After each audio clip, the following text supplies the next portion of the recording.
சிறையில் வாடிக்கொண்டிருக்கும் 36 இஸ்லாமிய சிறைவாசிகள் சிறையில் இருந்து கொண்டிருக்கிறார்கள்.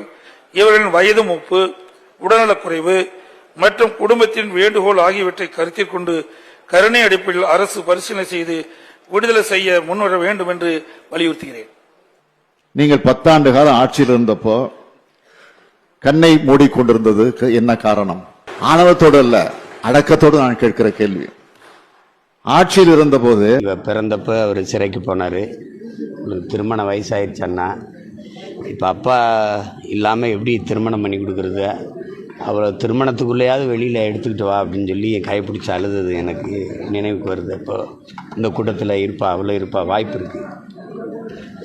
இது ஒரு பெரிய துயரம். இது விடுதலை அப்படின்னு நாங்கள் கேட்டது இந்த உலகத்தை விட்டு போகிற விடுதலை இல்லை, கொடுஞ்சிறை விடுதலை தான். ஒவ்வொரு முறையும் வாக்குறுதியை கொடுக்குற ஆட்சியாளர்கள் அதிகாரத்துக்கு வந்த பிறகு அதை பற்றி கண்டுக்கிறது இல்லை. இன்னும் பல சிறை கொட்டடியில் இன்னும் பல பேர் சொல்லும்போது அப்பாவி இஸ்லாமிய சிறை கைதிகள்ங்கிறாங்க. ஆனால் அதிகாரத்துக்கு வந்த பிறகு அதை கண்டுகொள்வதே இல்லை. மிக கொடுமையானது, 3 சிறைவாசிகள் எங்களுக்கு உடல் நலிவுற்று போயிடுச்சு, அதனால் எங்களுக்கு முன் விடுதலை வேணும் என்று உச்சநீதிமன்றத்தில் வழக்கு தொடுத்த போது நீதிமன்றம் விடுதலை செய்யுங்கன்னு சொல்லியிருக்கு.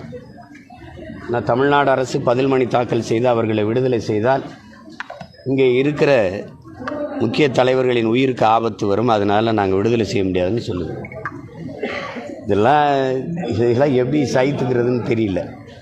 ஆனாலும் எங்களுக்கு போராட்டங்களை தவிர வேறு வழி இல்லை. அப்போ மீதி இருக்கிற சிறைவாசிகளையாவது வெளியில் கொண்டு வரணும். அதுக்காக தொடர்ச்சியாக நாங்கள் போராடுவோம். அதான் எங்கள்கிட்ட இருக்கிற கடைசி கருவி. இதில் அப்பாவுடைய மரணம், அதுபோல் அபுதாயிர் மரணம்லாம் ரொம்ப கொடுமையானது. 2 சிறுநீரகமும் பழுதாயிடுச்சு, அவனால் இயங்கவே முடியல, படுத்த படுக்கையாக இருக்கான். அந்த நிலையாவது அவனை விடுதலை செஞ்சுருக்கலாம். அவனும் அதே துயரத்தில் அப்படி, அவனுக்கு பேச்சும் வரல, அவன் பேசுகிறது யாருக்கும் கேட்காது. நான்லாம் மருத்துவமனையில் போய் காதை கிட்ட கொண்டு வச்சு கேட்குற அளவுக்கு அவன் நலிவுற்று போனான். அப்போ கூட விடுதலை செய்ய அவங்களுக்கு மனசு வரல. இது அப்படி தான் 7 பேர் விடுதலையும் இருந்தது. தொடர் போராட்டத்தால் இன்றைக்கி அந்த சிறை கதவுகளை திறந்து விடுதலை செய்ய வச்சுருக்கு. அதுக்கு கடைசியாக விடுதலை வர நேரத்தில் என் தம்பி சாந்தன் உயிரை விலையாக கொடுத்து மீதி இருக்கிறவங்களை விடுதலை செஞ்சிட்டான். அது மாதிரி அபுதாயிரனுடைய மரணம், என்னுடைய அப்பா பாஷா அவர்களுடைய மரணம், அந்த உயிர் தியாகமெல்லாம் இதுக்கு பயன்படணும். மீதி இருக்கிற சிறை கைதிகளை விடுதலை செய்கிறதுக்கு பயன்படணும். இதை சட்டத்தின்படி நின்று அணுகுவது சரியாக வராது. இது மானுட பற்றின் அடிப்படையில், ஒரு மாந்தனை அடிப்படையில் கருணை கொண்டு தான் இதை பார்க்கணும், கருணை கண் கொண்டு தான் இதை பார்க்கணும். 25 ஆண்டுகளுக்கு மேலே ஆயிடுச்சு, 1/4 நூற்றாண்டை கழிச்சிட்டாங்க. இனி போய் சிறையில் வச்சு சித்திரவதை செய்கிறது சரியாக இருக்காதுங்கிறது தான் என்னுடைய கருத்து. அப்பாவுக்கு என்னுடைய புகழ் வணக்கத்தை செலுத்துகிறேன். அவரை இழந்து வாடுகிற என்னுடைய இஸ்லாமிய சொந்தங்கள், குடும்பத்தார், என் தம்பி, குறிப்பாக என்னுடைய தம்பி சித்திக்கு, அவருடைய பேர பிள்ளைகள் எல்லாருக்கும் என்னுடைய ஆறுதல். அதை தவிர பகிர்ந்துள்ள எனக்கு வேறு ஒன்றும் செய்தி இல்லை. இறுதி ஊர்வலத்தில் இருப்பேன். எனக்கு மறுபடியும் அதிகாலையில் காலையில் வேலை, அதனால் 7 மணிக்கு விண்ணுறுதி, அதுக்குள்ளே பங்கேற்றுட்டு போவேன். வாய்ப்பு இருக்குது. நீண்ட நாட்களாக சிறையில் இருக்கிற உங்களுக்கு விடுதலை அளிக்கணும்னு சொல்லி ஆளுநரை நீங்கள் தனிப்பட்ட முறையில் மீண்டும் சந்திச்சு, ஆளுநர் இதுக்கு நேரம் அது வீண் வேலை. அதாவது 10 ஆண்டுக்கு மேலே தண்டனை பெற்ற, சிறை தண்டனை அனுபவித்த எல்லாரையும் விடுதலை செய்யணுங்கிறதா நம்மளுடைய இது. கேரளாலாம் 7 ஆண்டுகள் விடுதலை பெற்றவர்களாம் சிறை தண்டனை அனுபவிச்செல்லாம் விடுதலை செஞ்சிருது. எல்லா மாநிலங்களும் இந்த செயல்பாட்டில் இருக்குது. குறிப்பாக ஐயா கருணாநிதி அவர்கள் முதல்வராக இருக்கும்போது 10 ஆண்டுக்கு மேலே சிறை தண்டனை பெற்றவர்களை விடுதலைன்னு தான் கொண்டு வந்தாங்க. அதில் தான் அம்மா லீலாவதி கொலை வழக்கில், கிருஷ்ணன் ஐயா கொலை வழக்கில் இருந்தவங்களாம் விடுதலை ஆனாங்க, உங்களுக்கு தெரியும். ஆனால் அவங்க என்ன ஒரு சரத்து, ஒரு சட்ட வரைவு கொண்டு வந்துடுறாங்கன்னா, ராஜீவ் கொலை குற்றவாளிகளுக்கும் இஸ்லாமிய சிறை கைதிகளுக்கு இது பொருந்தாதுன்னு ஒரு விதியை சேர்த்துடுறாங்க. சொல்கிறது உங்களுக்கு விளங்குதுன்னு நினைக்கிறேன். அதனால் அது பெருஞ்சிக்கலாக இருக்குது. அப்போ அந்த சட்டத்தையும் தகர்த்து நாங்கள் போகணும்.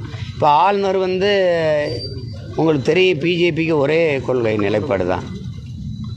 அது இஸ்லாமியர்களுக்கு எதிராக பேசுவது, சிந்திப்பது, அதை தவிர வேறு கொள்கை கிடையாது உங்களுக்கு. அதுக்கு ஒரு கொள்கை கோட்பாடு இருக்குது. பாகிஸ்தான் பக்கத்து நாடு, பசுமாடு, ஜெய் ஸ்ரீராம் கோசம். இந்த பாகிஸ்தான் மட்டும் ஒரு ஆஸ்திரேலியாவுக்கு அங்கிட்டு இருந்தோன்னு வச்சுக்கிறீங்களா, இவங்களுக்கு அரசியல் கிடையாது அவங்களுக்கு.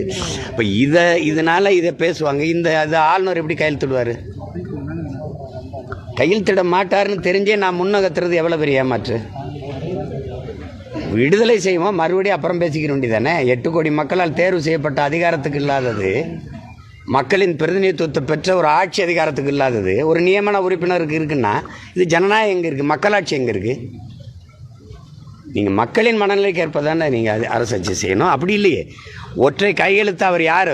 அவர் ஒரு நியமன உறுப்பினர், மக்களால் தேர்வு செய்யப்பட்டவரை. அப்போ அவருக்கு எல்லா அதிகாரம் இருக்குன்னா அப்போ தேர்தல் எதுக்கு? அப்புறம் மக்களாட்சிங்கிற வார்த்தை எது இருக்குது? அப்போ ஜனநாயகங்கிற சொல்லுது இருக்குது, அப்போல்லாம் எதுக்குது? அதனால அது இப்போ எங்ககிட்ட அதிகாரம் இருந்ததுன்னா கையெழுத்ததை அப்புறம் பார்க்கலாம், இப்போ தர அப்படின்னா எவ்வளோ நேரம் ஆயிரும்? என்ன பண்ணுவீங்க? நீங்கள் ஒரு வழக்கு போடுவீங்களா? சரி, அந்த வழக்கை எதிர்கொண்டுட்டு போகிறோம், அவ்வளோதானே. அது நினைக்கணும், அதுக்கு ஒரு நோக்கம் இருக்கணும். அது இல்லை, இப்போ அது பேசி பயன் இல்லை.